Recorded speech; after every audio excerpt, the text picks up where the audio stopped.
Hello and welcome. Today we're going to show you some of the most beautiful Levada hikes you can do in Madeira. Our first one is a short one, the Levada dos Balcoes. It's only 2.5 kilometers long and it's said to have one of the most beautiful views in all of Madeira.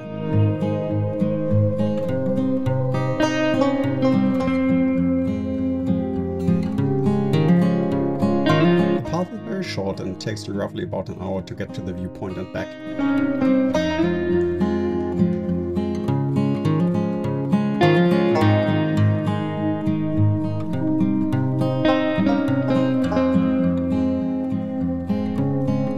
The entire tour is pretty flat, but it can be a bit muddy.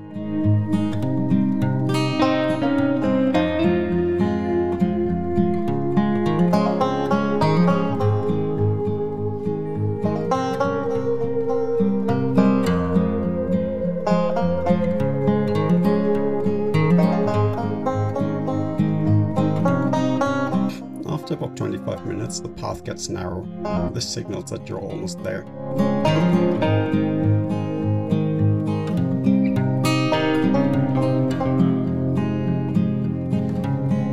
The hike has to be probably the most easy hike you can ever do along a Levada in Madeira, but if you go, make sure to check the weather. We have to say it because, well, the path itself might be easy, but it's not easy to reach, and on a bad day the view isn't that impressive.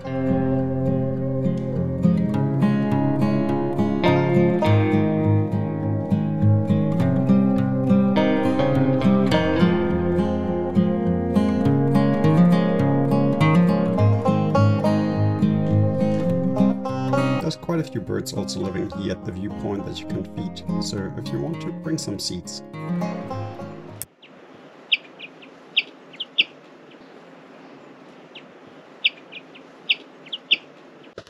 We're at the next one of the most beautiful hikes in Madeira. Apparently there's quite a few, but just as the other ones, we're definitely not alone. In comparison to the Balcoes trip, this trip is an absolute monster. It takes about 9.5 hours to complete, but it's absolutely worth it.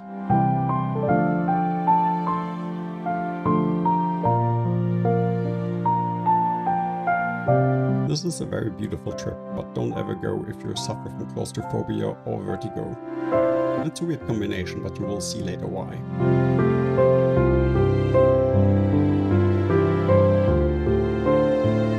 The Levadas in Madeira are these wonderful narrow waterways. Next to it you find these really narrow maintenance paths, and they make for a lot of nice hikes.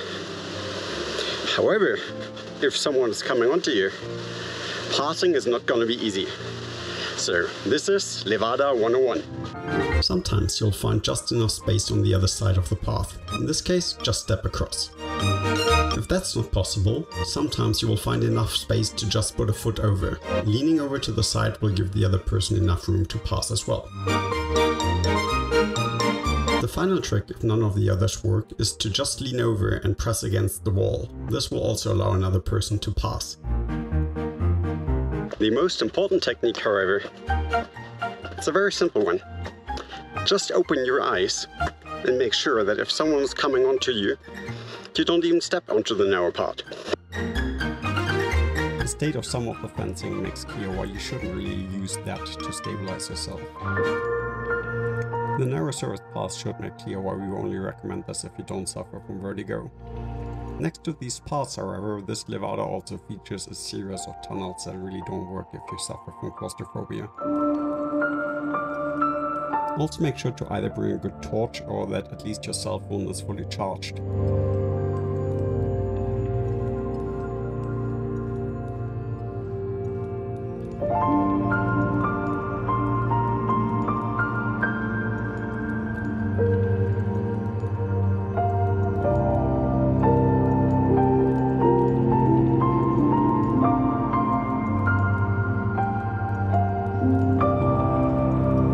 Some of the tunnels and narrow passages actually make this path quite mythical.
dense vegetation usually covers the entire view, but sometimes every now and again you will get a wonderful panorama.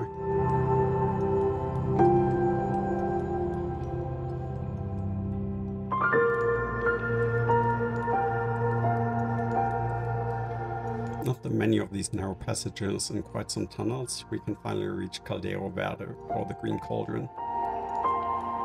The Green Cauldron is a wonderful place with dense vegetation and a very nice waterfall. Getting here and back is around 11.6 kilometers, and you can decide whether you want to do the Caldeirao Inferno as well. Most people actually turned back here, but we are quite glad that we didn't.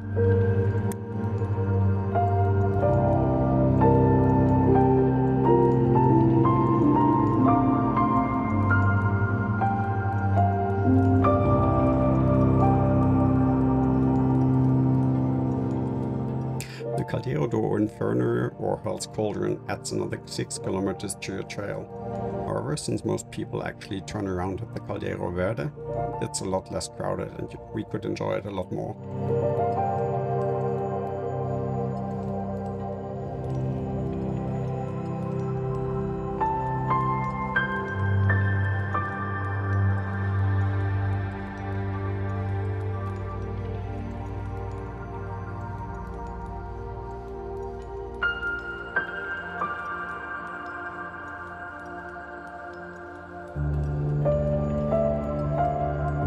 We'll also get to enjoy quite a few more tunnels and beautiful waterfalls along the way.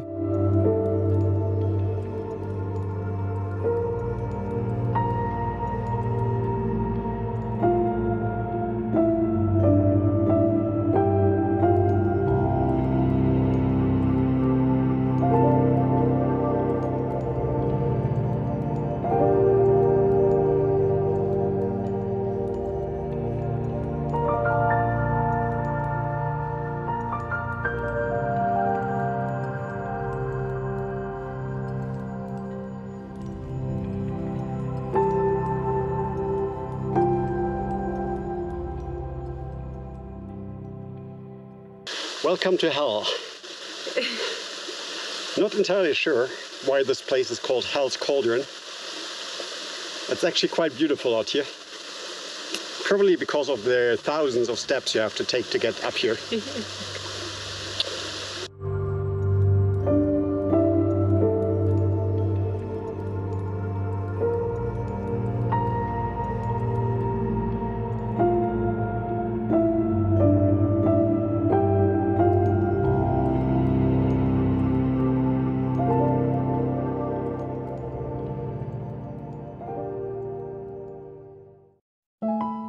Our final Levada hike is probably also the most famous one, the 25 Fontes or 25 Waterfall one.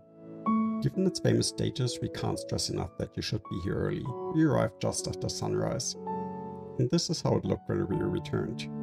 We really wouldn't want to be caught in this traffic.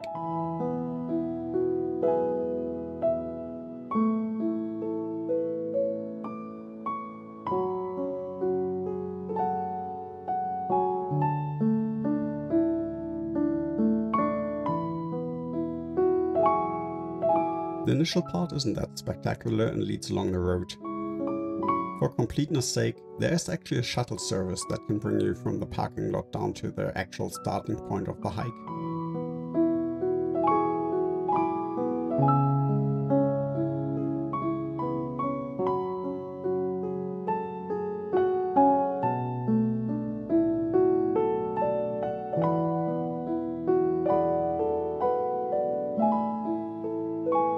After about 30 minutes, you can reach the spot where the shuttle service would bring you to and from. That's also where the actual hike starts to begin.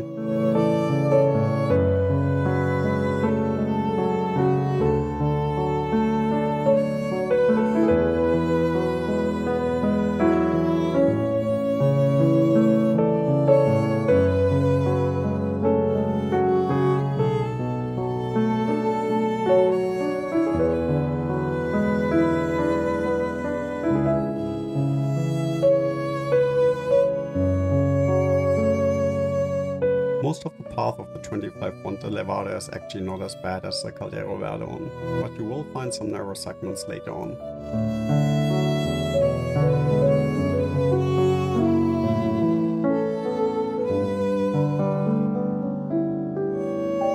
Due to the dense vegetation, the path can also get quite muddy. It takes a while for the sun to actually dry up the path.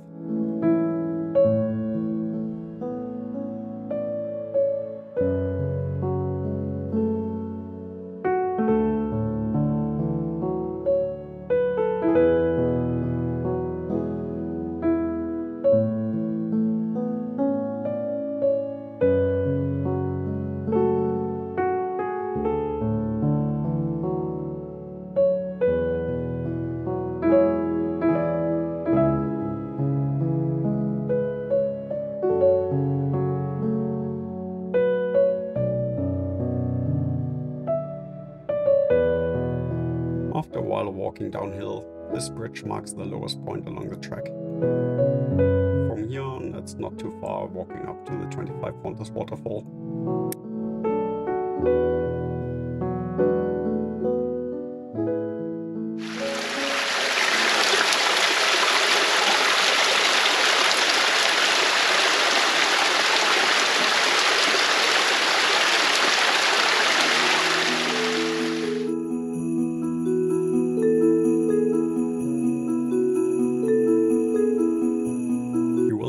However, the segment with the most narrow segments.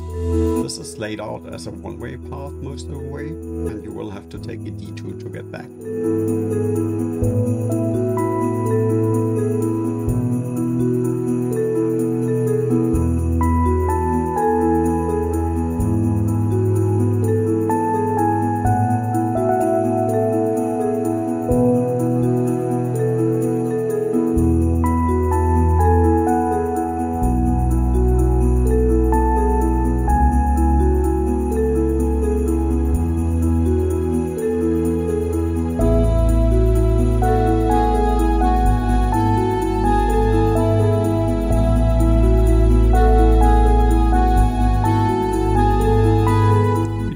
Count, but there's quite a few small waterfalls dripping from the side of this cauldron.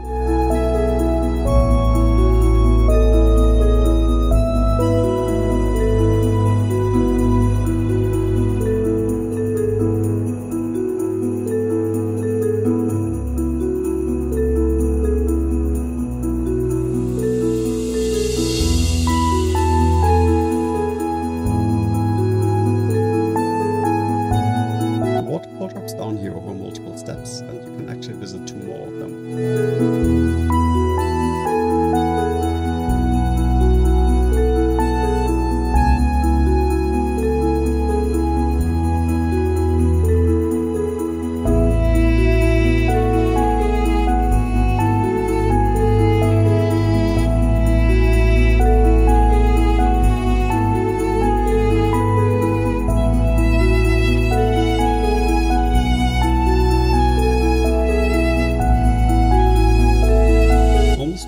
Top of the path, we can turn left and visit the Risco Waterfall. On the opposite side of the wall you can still guess where the old path used to be. Sadly, the path is locked off by now.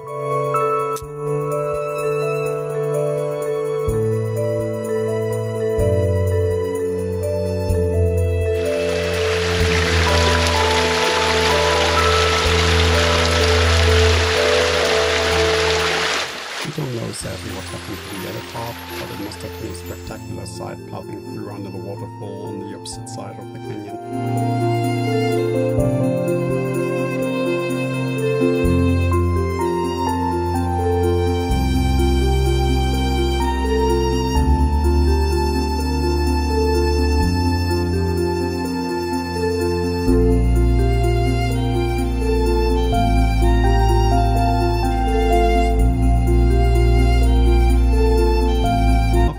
We can recommend stopping by the cafe for a good piece of cheesecake.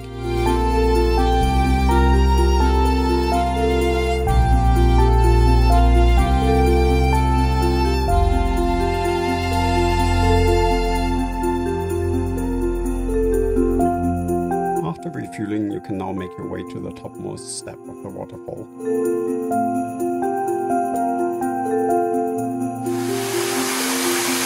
You have a beautiful point that might be a wonderful area for a picnic in the summer. Even now on a rainy day, it's a gimmick that you can walk behind the waterfall and enjoy the sight from behind.